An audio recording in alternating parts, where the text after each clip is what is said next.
Hello, everybody, and welcome back to the Som TV podcast. I'm your host, Jason Wise. Well, it's harvest time in the Northern Hemisphere. So we have been collecting some stories, and we're going to interview 3 winemakers on the West Coast today for today's podcast with some really, really funny stories and insights onto what's going on this year for harvest. Let me tell you, every story gets crazier and crazier on today's episode. Steve Mathiasen up in Napa, who will be representing that region. You know Steve very well from the podcast and from beyond. We're also interviewing Amy Christine from Holus Bolus Wines in Santa Barbara Wine Country and Travis Todd from Delaboo Wines up in the Willamette Valley in Oregon. These are some of my favorite people in the wine business, and they are absolutely hilarious. Stay tuned for that. Before we get to this hilarious conversation and story time with Harvest, I do want to tell everybody we are getting ready to do a mailbag episode. If you have questions, you just want to tell me how bad I am at my job, whatever you want to do, just send us a note, hello@somtv.com, or send us a direct message on any of our social medias, our Instagram, anything like that. Any questions you have for cast, crew, myself, the films, wine, you want any marital advice, we're ready. We're going to do a mailbag episode, so send us your questions. That's coming up very soon. And also, make sure to subscribe to Som TV. I know I'm always saying this. Yes, it's the reason we're here. But we have a great original film that we have been filming in the UK and in Bordeaux coming. It's in our vertical series, and many of you have been asking us for a long time for more of this. The last one we did was about the Rothschild family. This one is about a family that is so important to wine in England and France. You have to stay tuned to see who it is and what we're doing. But it's coming in early November, so we're just a few weeks away, 2.5 weeks away from that episode coming live. Subscribe to Som TV right now, and you can get 50% off using the code SOMTV50 at checkout. All right, everyone, without further ado, story time on harvest with 3 winemakers on the West Coast. One of my absolute favorites, somebody who, if you've watched any of our films, listened to this podcast, or really even just drank wine in America, you know who Steve Mathiasen is. Steve, welcome back to the Som TV podcast, my dear friend. How are you? I'm doing great.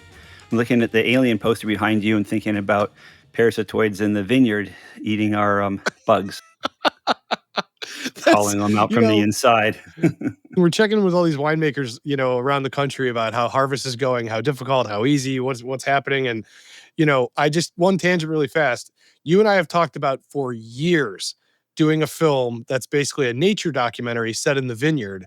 And what you just mentioned was one of the things that draws me to it are these parasitic mites that you release into the vineyard, and they eat the bad mites, and it's kind of horrific watching it happen. Yeah, there's like a whole ton of parasitic wasps that's what keeps all of the pests in check. Yeah, the mites tend to be just good old-fashioned predators. They just grab onto the spider mite with these 2 giant curved tusks, but they're hollow, and they just pierce it from both sides and suck the juices out. Whereas the parasitoids sting inside it like an alien. Their baby grows up inside the pest, eating the reproductive organs first because they're not necessary to live, and then slowly eating other systems to try to keep it alive as long as possible until then the pest dies and they finish eating it out from the inside. And then they pupate in there and then cut a little perfectly round hole in the top of the husk. That was the shell of the insect they just ate out, basically, and emerge as an adult wasp, spread their wings. These are so small you can barely see them with the naked eye, not like a normal wasp like we think of.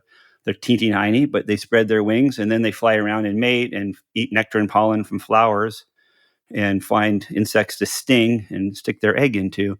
And that is pest management right there. That's like 80% of pest management are these gazillions of different species of these little tiny parasitic wasps that are totally like alien. Is anyone else listening to this podcast incredibly turned on like me? I call you, get you on the horn here to talk about harvest, and this is now. I just want to do a podcast about pest management in a vineyard. This is the best. All right, so back to harvest. How is it going? Give me the feeling. You're in Napa. Set the scene. All of the grapes you're harvesting are in Napa, correct? We're in Napa. Okay. We do a little bit outside of Napa, Yolo County for rosé, and we have some Chardonnay and Sonoma, but pretty much everything else is in Napa. We are going to say 80% done. So this was a giant day today that really pushed us along today. We harvested 3 different vineyards this morning. It was nuts. We harvested what used to be the Vare vineyard, the old Ribolla Gialla but George Vare unfortunately passed away, so now it's the Benjir vineyard, but I'm still farming that vineyard. So we sell fruit to a Mhm. bunch of different people. We like Massican picked their fruit last week, but this today we picked for everybody else. So that means that we picked fruit for Arnott Roberts, and they came and got their fruit. We picked for Ovid. We picked for Ted Glennon, who's down in Santa Cruz. Abe Scherner is back in the vineyard. So Abe and I worked together with George Vare when we planted that Ribolla Gialla back in 2002. Abe made the first orange wine I'd ever seen in my life at that vineyard in 2004. He's been down in now LA and Los Angeles River Wine Company. Now he's back, and so we sold him a ton from the vineyard. So it's a really cool full circle on that one. And Phineas, who's just getting his brand started, Wiley Wines.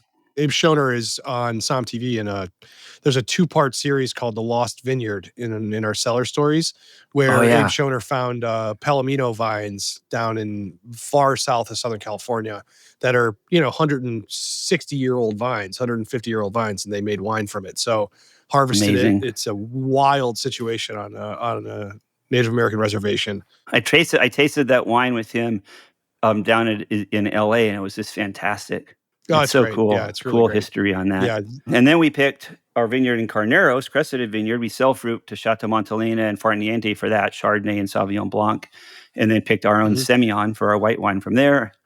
And we picked Ribolla Gialla from our home vineyard this morning. So it was just freaking insane. And I'm currently shell shocked, but it managed to all those moving parts, because when you pick for someone, how are their boxes going to get there? Where is it going to?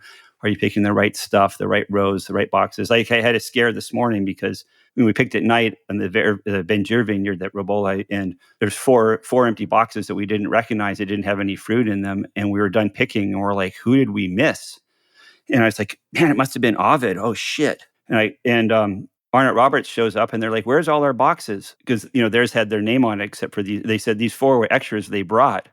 Well, okay, in that case, where's Ovid's fruit? And I called Austin up there, and I said, where did you put your boxes? We need to get fruit in your boxes. And we already picked the whole vineyard, means we have to transfer out of the fruit by pitchforks into his boxes if I could find where he put them. And he says, oh, I picked them up this morning. I was like, when did you drop them off? Because I was there last night.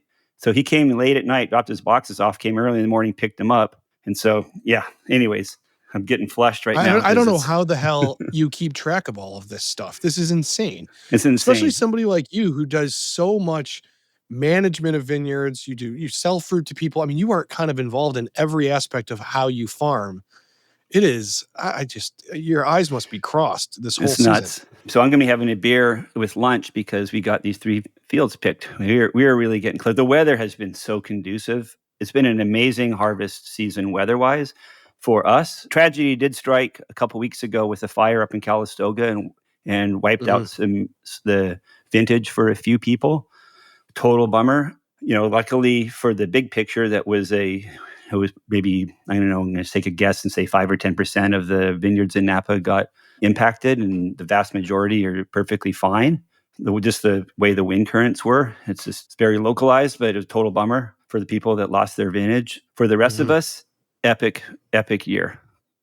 We got the rain in the spring. We had a really consistent growing season. It never got super hot. The fall came in, and we started kind of thinking, this is it could be a late year, it could be a cool vintage. But then we got some really nice heat spells, but they weren't too hot. There's a heat spell that ripens, and then if it gets super hot, the plants shut down and nothing happens. And if it gets even hotter than that, the fruit gets damaged, and then it never ripens properly. So, every time you get a heat spell in the fall, you're nervous because it's really hard for them where we are on the coast to forecast exactly how the heat's going to hit. The whole street wine country, basically Washington, Oregon, all the way down through California, what kind of defines it is that we're on the edge of cool and warm, right? Like in Napa, we have palm trees and redwoods growing next to each other, and that's how you know it's wine country. It's warm enough for palm trees, cool enough for redwoods. If it's too hot for redwoods, it's too hot. Very confusing area. Yeah, it's an edge of a massive amount of one thing out in the Pacific Ocean, and and the whole continental part of the U.S. is very similar weather-wise. So we're the margin. So the problem is on the weather models that they forecast, they could have a 5% difference on their model. So they say, oh, they got really close. But that's the difference for us between 95 degrees or 105 degrees, because they don't know where that little edge is going to go between the marine and the inland air. And so every time we get these heat spikes in the fall forecasted, we go, oh shit, what's going to happen? Every single one of them was ripening heat, not shut down heat or damage heat. So it was unbelievable because we've been getting these heat spikes, and then we pick some fruit, and we get a heat spike, and we pick some fruit. And then in between, it's nice and cool, and it gives us a chance to get stuff pressed or whatever we're doing in the winery so we can get ready for it's just been an amazing vintage, you got to say. The flavors are fantastic. I'm always dubious, I'm going to say something I will regret saying, but often everyone from Napa just says it was always perfect. It's sort of we have a good climate here. Yeah, so, it's true. It's true. It's just the question is how perfect is it? Okay, all right. Well, I just to hammer on the Napa thing for 1 second. It's like if I speak to a winemaker in, let's say, the Northern Rhone, first thing they do is they tell you what went wrong. Yeah, right. But if you talk to somebody in Napa, the first thing they do is they tell you what went right. It's just a very different mentality of looking at harvest. And so I think it's fascinating. Just think about the French philosophers, versus the California philosophers. Okay. We don't have any California philosophers. I was going to say Voltaire versus the Creedence Clearwater Revival. Sartre, versus John Fogerty. Yeah, right. Is John Fogerty a California philosopher from Creedence Clearwater? Him and Voltaire. Let's see what they have to say. Yeah, so one's a little more optimistic than the other, let's just say. Funny. So, okay, vintage is going to be great. Wine's going to be fantastic. You're keeping your head on. You get a beer at lunch. For us, we're 80% done because we harvest, very early because we're looking for freshness, moderate alcohol. So this is what we do at Matthias. And I still do a lot of work for other wineries with their vineyards, and a lot of them are just sort of kicking it into gear now. But Sure. It's the same thing. They're getting, these really nice vintages are when you get to make the wines you want to make. But you get some vintages like in 2011 that just the vintage sort of tells you what wine you're going to make. But this is one of these beautiful vintages that like you want to pick early and get freshness. We have lots of flavor and ripeness. It's awesome. But we were making it through these weather hurdles so that now if you want to pick the people that want to pick later and get more richness, they're getting what they want. So that's one of those are the fun vintages because it's always nice to be able to get what you want, right? Yeah. Oh, absolutely. I mean, that's the dream, I suppose, as an artist and a craftsperson and a technician, whatever, all the three things meeting that you are. Just to wrap this up, we're going to go to several other winemakers around the country and talk about how harvest is going. But I'm going to ask everybody, what are you drinking when you're finished? You already said a beer. So a beer is what you're drinking. What's your beer? That'll be, in the short term. But what are your harvest drinks for your celebration, for your relief? We usually have a beer when, cleaning at the winery or finishing up the day doing paperwork. I'm really loving Hanabi Lager right now. Our friend Nick Giselson is making with like heirloom, really cool heirloom grain forward beer. That's a splurge. It's a treat, but we're just to have one beer. We're not getting, buying drinking a 6-pack in one sitting. We did this collaboration with Leopold Brothers on a vermouth a little while back this summer. Mm-hmm. And so I've been really I'm kind of exploring their spirits and cocktails right now. So I've been having a lot of fun making like a Leopold heavy, last word or just making martinis from their stuff. So that's kind of fun while you're cooking. But dinner wine, because we're setting the table, a glass of wine goes on the table. That's a must next to the napkin and the fork and knife. Is that your wine you're drinking? We typically do not drink our wine at dinner unless we have guests over that want to drink our wine because we want to learn and explore everyone else's wine. So we always drink a lot of our friends here locally that we trade with. So like Arnott Roberts or Jolie Lade would be at the dinner table. Internationally right now, I'm really into whites from Portugal and Spain. There's a great little importer, Sacred Thirst, that Deegan is the owner, put together a couple mixed cases for me. And we've been kind of working through those for the last month or two. And some dry Palomino from sherry producers that have pivoted into making white wine is so freaking good. So salty. And oh, yeah. I kind of want it to be kind of stay underknown because, the last thing I want is that to become like the hipster thing, though I think it kind of already is. Those wines are great. They are really, really great. And they're so affordable, too. They're totally affordable. It's like wild. Steve, it's great to check in with you. I'm wishing you sleep and a happy marriage through harvest. Oh, yeah. Well, Jill just knows what's going on at harvest, right? So she's in New York right now on a sales trip. She's like, you do you, I'm out. She's eating pizza. Good for her. Yeah. We'll talk soon, bud. Thanks. All right, now we are headed to Santa Barbara. We're going to go to Santa Rita Hills, where we are going to talk to Amy Christine. Her and her husband, Peter Hunkin, they make Holus Bolus wines, one of my absolute go-tos when I go to the region. You're in the middle of harvest right now down there, right? Correct. Yes. Okay. So this podcast is probably going live today. So people listening to your portion, we're happening at this moment. Before we get into some stories about harvest and how this went, talk to me about just the general region down there, where you're located and kind of how it's going. So we are in Santa Rita Hills, and how it's going right now for us is not great. I can tell you that from a vineyard perspective. So we have 2+ labels. So we have Holus Bolus, which is made from grapes that we purchase from other growers, and then we have our own vineyard, and it's called the Joy Fantastic. And we can get into what's going on there, but what's going on is that Peter and I are 2 people trying to farm 5 acres in a really difficult area for growing grapes, and we are ridden with Pierce's disease. And unfortunately, unlike so many of the other growers around us, we don't have billions of dollars to rescue ourselves from it. And so we are in a real shitter.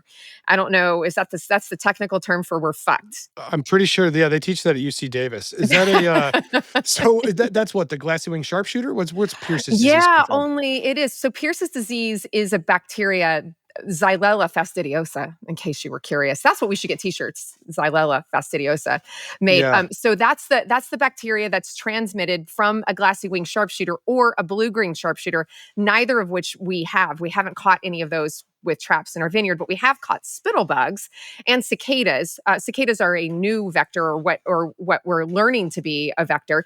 But spittle bugs have been our main, vector, and it lives in the coyote grass around the vineyard, and it tends to only hit the perimeters of vineyards. And so, if you're a 60 or 100 acre vineyard, you can spray your perimeter you can do it organically with a compound called Surround. It's like a clay that kind of goes on the leaves. The sharpshooters or whatever the bugs are won't be attracted to it because it's white instead of green, and they can't maybe see that color. Huh. And these bugs don't fly great. And so if they can't make it past the perimeter, the perimeter might be infested, but it won't get into the middle of the vineyard, if that makes sense.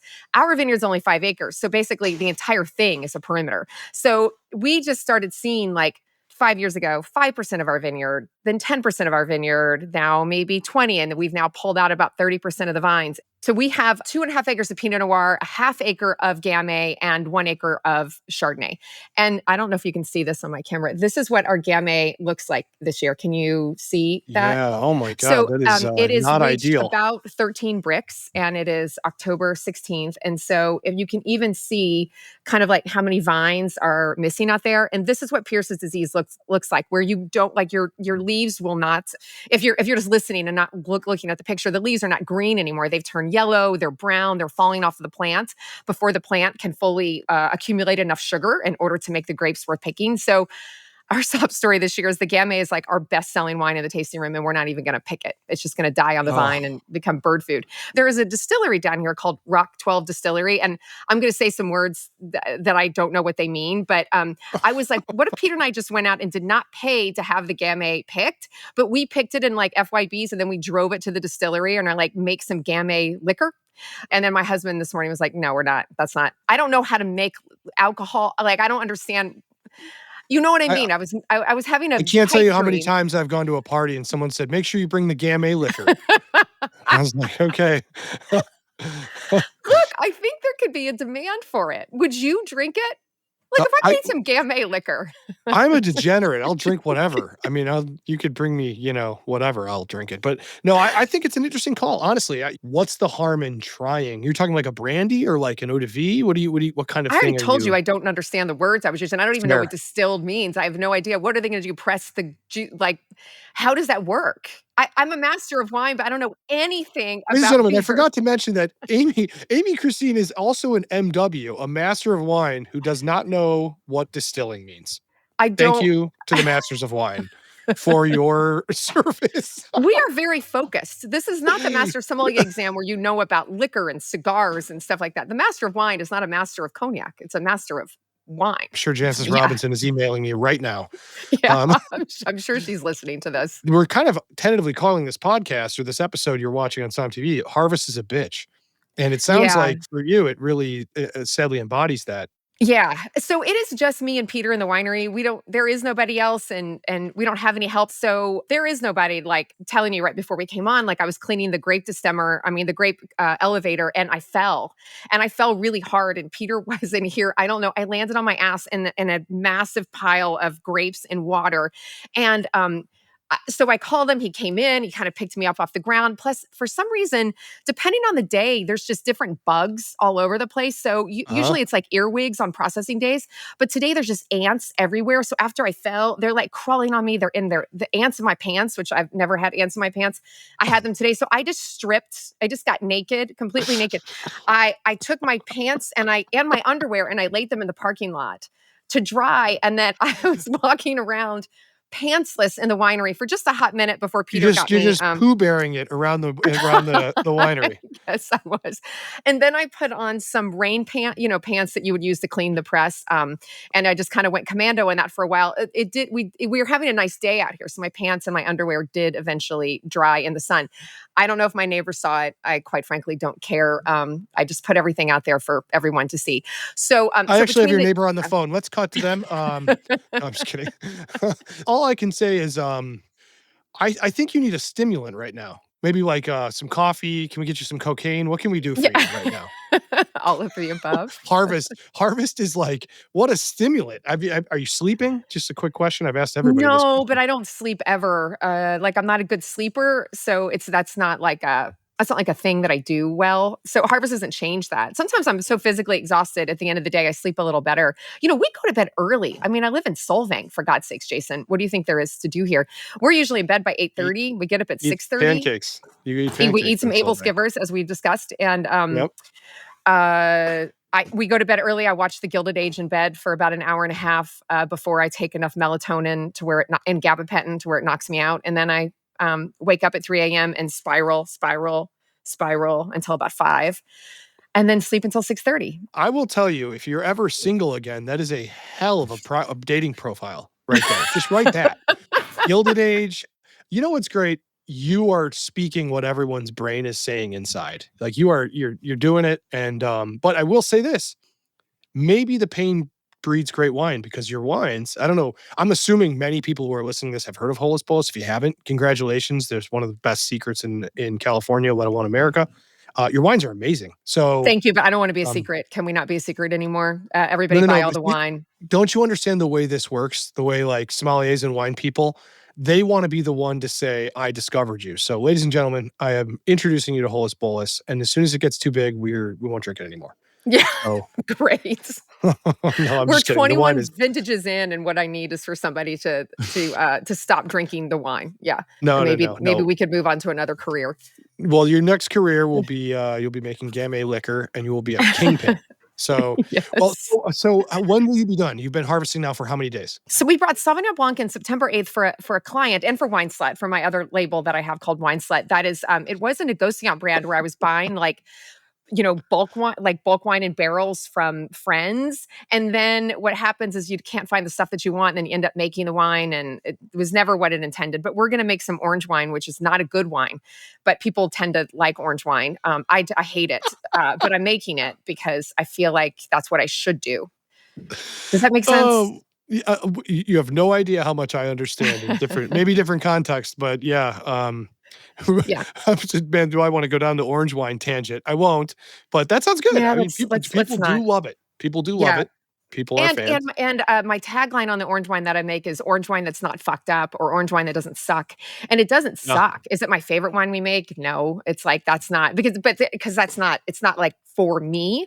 But anyway, we brought in Sauvignon Blanc on September 8th and now we are October 16th and we're pressing off Pinot Noir and Gamay and Grenache, and then we're going to start harvest all over when the Syrah comes in. Like it's so long. It kind of feels like it doesn't end. Where we are, like you asked me earlier to talk about my region, but since I'm incapable of staying on a topic, I should say where we are between Santa Rita Hills being close to the coast and where Happy Canyon is way out east of the, 30 miles inland or 40 miles Yeah. inland from the coast, we can grow everything from Pinot Noir and Chardonnay to like Cabernet Sauvignon and Gruner Veltliner and Sauvignon, everything. And so the harvest is long if you make all of those varieties because everything ripens differently. Syrah, Yeah, that's right. always the That's right. So last. you're Yeah. going to be in this now for what, another 20 days, maybe 15 days? Oh, yeah, because we pick Syrah, which won't be until maybe the end of next week. Then it'll be on the skins for at least 2 weeks. So we're at least 3 weeks out. If we get pressed off before Thanksgiving, that is the goal, is pressed off Wow. before Thanksgiving. Yeah. I should say this year, the last 3 years, I know that climate change isn't real and that people don't believe in it, but let's just pretend for a second that it is. What we are Sure. getting here in Santa Rita Hills is like a little bit cooler and wetter. We had rain 3 times. Peter and I were joking this morning that we had a hurricane from Baja last month. We had another little spattering of rain from I don't know what. On Monday, we had a winter storm come down from the Pacific Northwest that dumped between 1 to 3 inches of rain on grapes, on like Syrah that hasn't been picked yet. It's like, that's not good. Thank God we're having this weather that can dry underwear in the sun, and hopefully it can get Syrah ripe as well. That's what I'm hoping for. Yes. I like my underwear dry and my Syrah ripe. Right. This is my... Yes.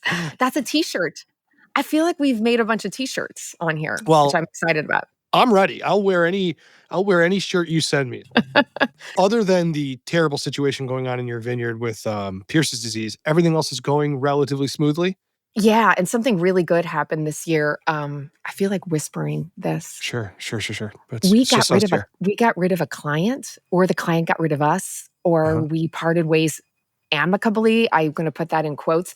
It has been so much fun because now we have one other client. We make wines for a restaurant in LA called Jelena. Do you know Jelena? Yeah, I do know Jelena. Yeah. So we make a label for the sommelier there called Birds of Passage, and that project is going great because Henry lets us have control over it. But this other client, we were not sort of agreeing on the way things should move forward, and so not having that stress is like. I'm so sorry to hear that you've lost Camus. That's really sad. I'm really, can you imagine? I'm really sad to hear that you've lost them. It's a big account. It was a lot of money. It was a big contract, but we are so much happier. We're going to be $30,000 a year poorer, but we will find a way. But we are $30,000 a year happier, I guess. Well, that's worth twice its weight in money to be that much happier. So, and we haven't eaten a single burrito this harvest. So that's the other good news, or bad, or terrible news, or that's the worst news. We used to live on burritos, but now it's been slow and steady. So I go home and I cook all of our meals and bring it to the winery. Oh, because you're not just nonstop like pedal to the metal. Okay, totally. Yeah. Interesting. Yeah. No, it's a no burrito harvest. When you're done, give me the 2 drinks you drink when you're done. The one at the end of the day and the one when you're fully done. What are you going to drink? Do you have something where you're like, this is what I'm going to do? I don't separate like a Monday from a Saturday or celebrating any, you know what I mean? And no celebration is bigger than the other. Like I don't know, what is my average price spend on a bottle of wine is $50, right? Or something. Like, we drink good wine all the time. What is yours? Why are you looking like, that's not impressive? Because that's a lot of money for me. I have 2 kids and I'm like, yeah, I'm like anybody else. I mean, I'm at Trader Joe's counting every penny I'm spending for dinner. I mean, we cook every meal here. So I'm careful, but I will say average is much lower, but it just totally depends. It totally depends. Yeah. I find there are plenty of amazing $15 bottles of wine you can get, especially right now. And I know that people are trying to figure things out. The world's in a little bit of flux, but you can get incredible stuff. I would say the sweet spot for truly great wine is around $50. I truly do believe that. Like, for like really good high-end wine. I think once you get over I've bitched over and over and over again that there's almost no wine on the planet worth over $170. There's just not. I just 170. You've decided for the 7-0. What 170? Why not just go to 200 or 150? Why not 175? Yeah, nope. 170 with tax. Okay. That's it. Okay. I want to dive into this another time, but the most arbitrary number I think I've ever heard, although I really appreciate I appreciate someone who's very particular like that as I am. But we drink at home in general a lot of Chablis, a lot of champagne, and a lot of Austrian Riesling. We drink a lot of white wine.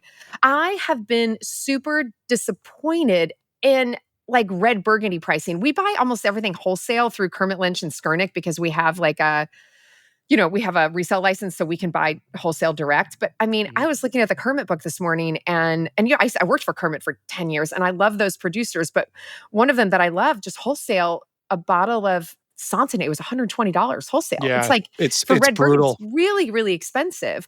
But Great Chablis, you could still get for $40 wholesale or something. And so right. I just ordered a ton of champagne from Kermit for their champagne promo. And oh yeah, I guess we're drinking a lot of Riesling, a lot of Chardonnay This is great. from France. Amy, Yeah. I can't tell you how much I love your energy and your positivity. Catching every fastball that comes at you, it's amazing. You guys are dealing with a lot. And your husband's probably like, when are you actually going to get back to work and get off this computer? Well, I want to thank you for this. I look forward to the next conversation we're going to have. I need this kind of energy in my life. So thank you very much. Thank you.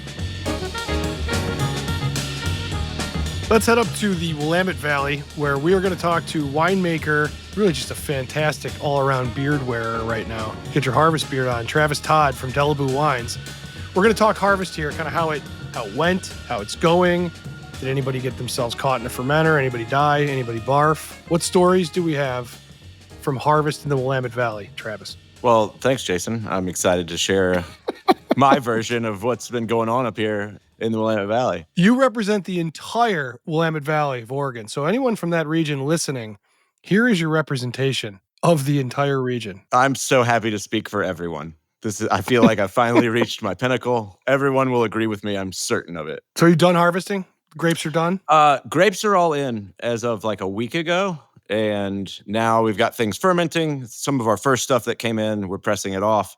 Literally, that's what I was doing right before we came to chat. So, we're in that very fun phase of harvest where there's lots of things going on and you're trying to keep up always and the days are long. The first part of harvest, you're like kind of just waiting on grapes. You're kind of on their time.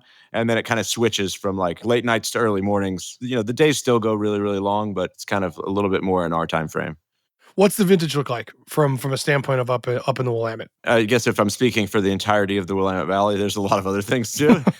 The interesting thing about the vintage has been the growing season has been a little different than anything we've had or experienced before. And things, kind of ripened pretty quickly. And we were harvesting earlier than we have in a really long time. And I don't mean that to say that like all summer long, it was incredibly hot and everything just like got ready really, really quickly. We kind of lacked a lot of heat spikes that generally happen during the summer. So when it gets really, really hot, the vines will shut down to kind of protect themselves. We never had any of that. So like being too hot can actually be just, similar to being too cold. It's warm out, but you're not getting this development. So it's been very interesting to see. It was a very nice, even growing season. And we didn't have any, for like 3 months, we didn't have anything over 90 degrees. So things did seem to kind of develop pretty quickly because we didn't have any of these kind of like brake pumping moments. And when things are ready, they start to get ready. So pretty smooth, all in all. Pretty smooth, to be honest. We did have one round of rain that kind of like it was a mad dash. Usually people are trying to push to get grapes in before the rain. Sometimes you let it hang a little bit and then you got to let it continue to develop or kind of like dry out a little. So there was one kind of rain incidence in the middle. It didn't affect us too much, but I know a lot of other people kind of have waited to bring in fruit. Yeah, but all in all, it's been really nice. Usually in Oregon in October, it's raining and it's like, it's warm out. This is like, we don't even know what to do. Usually we have rain and right now we have sunshine and really nice weather for like the next week. And we're in mid-October. This must be what it feels like to make wine in California, to be honest with you. You like look around, people are wearing shorts, and we usually wear the rain as a badge of honor up here. We're like, yeah, it gets rainy up here. We like it. It starts to get cold. This is perfect. But it's just the weather's just been so nice. It's kind of a treat. You get rain or bees. Those are your options in Oregon. If it's not raining, the bees are around. Or I guess the hornets. We shouldn't demonize the bees. We all know the bees do the real work. It's like from Tommy Boy. It's like bees.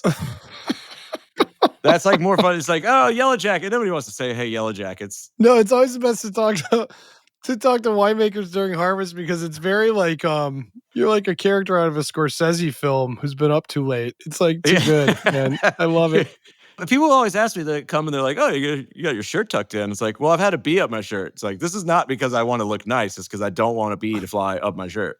Or I'm sorry, a yellow jacket. Yeah, yellow jackets are everywhere. I almost got stung by one. I was up there a couple weeks ago and almost got stung. I didn't think about that as yellow jacket season in Oregon.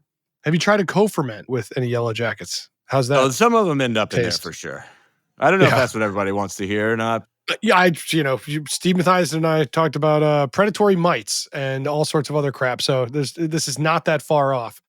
Do you have any crash and burn stories from harvest or anything that's gone wrong in the past? I mean, if this year was pretty simple, any times where it's gone really wrong for you? I got a couple great stories, around the logistics of trucks getting here. There was a time where we were getting some Syrah coming from the gorge, and growers will hire someone to drive the truck sometimes. And this grower hired someone to drive grapes to us, and we're waiting on grapes. And we're calling the grower and we're like, hey, man, he's not here yet. It seems like he should have been.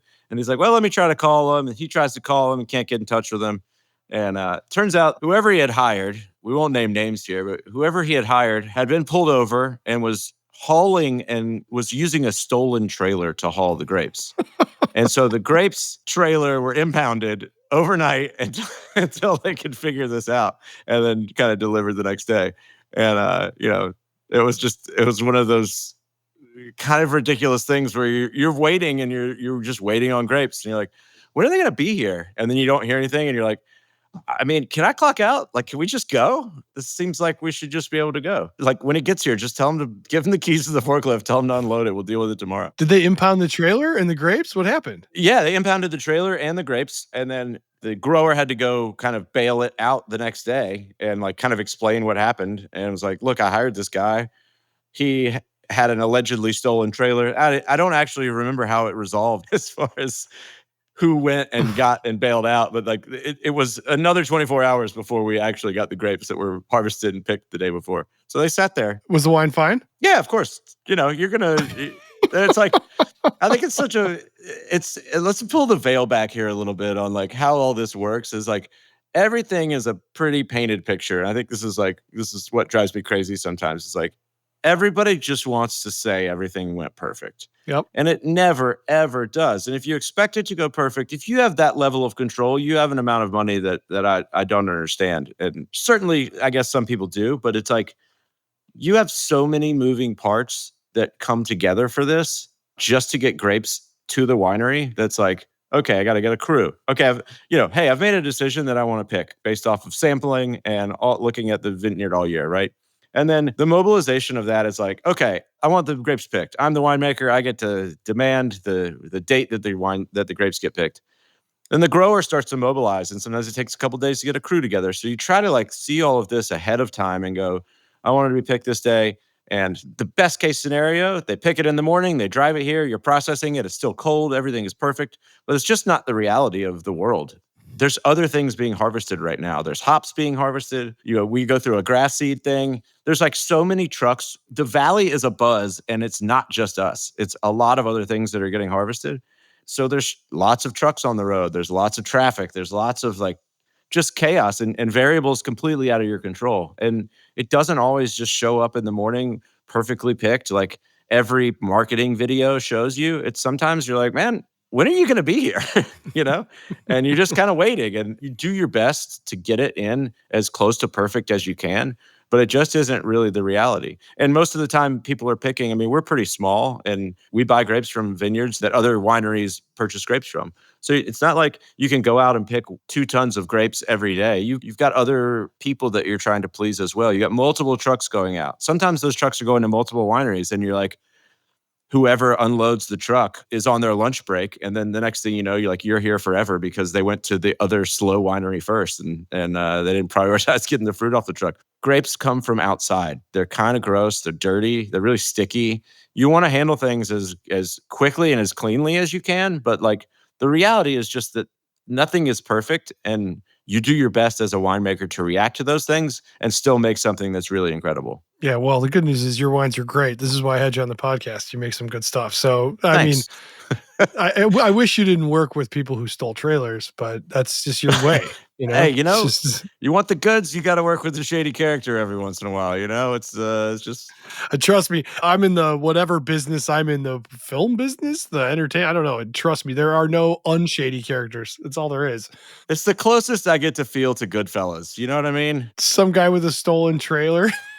Yeah, the nice thing is like, well, at least I didn't have to meet him. Career criminal driving grapes around. Well, Travis, it's an honor to end this. You'd say this vintage is going to be a good one up in the Willamette. Yes, because I'm speaking for everyone. It's going to be great. That's always the question that people ask, right? Is like, how is this going to be? And the reality is that it's going to be a year and a half or 2 years before we really, really know. But I do know that as I'm tasting things right now, we've got a lot of kind of power, texture, and structure. I'm excited about how things that I've made are tasting right now. And it's a mad dash to get it all finished up. Well, thanks for checking in, man. I love it. Good talking. Thanks, Jason. Thank you, everyone, so much for listening to today's episode. We really appreciate it. I want to thank all the wineries that are representing these regions up there. I want to thank Steve Mathiasen from Napa. I want to thank Amy Christine from Holus Bolus, who's up in Santa Barbara wine country, and Travis Todd from Delaboo, who is up in the Willamette Valley. Thank you guys so much for taking time out of your crazy schedules. I want you also, all listeners, go to their websites, order some wine, support these guys. I picked them because they make tremendous wines, not just because they're hilarious. Mathiasen.com. MATTIASSON.com for Steve's wine up in Napa. Delaboo's wine from the Willamette Valley. This is Travis Todd, DELABOUE.com, Delaboo.com. And for Amy Christine, her wine, they make Holus Bolus in Santa Barbara, but she also wants to promote her wine, Wine Slut, which is wineslut.com. The wines are fantastic. They're really great. So go and support those guys. Go to somtv.com and subscribe. We have a feature-length verticals film coming in just 3 weeks, 2.5 weeks. It's coming very soon. So make sure you stay tuned for that. Please rate, review us. It means so much to us. And tell your friends to listen to the Som TV podcast and subscribe. Everybody be safe. And if you're not in harvest, thank God for that.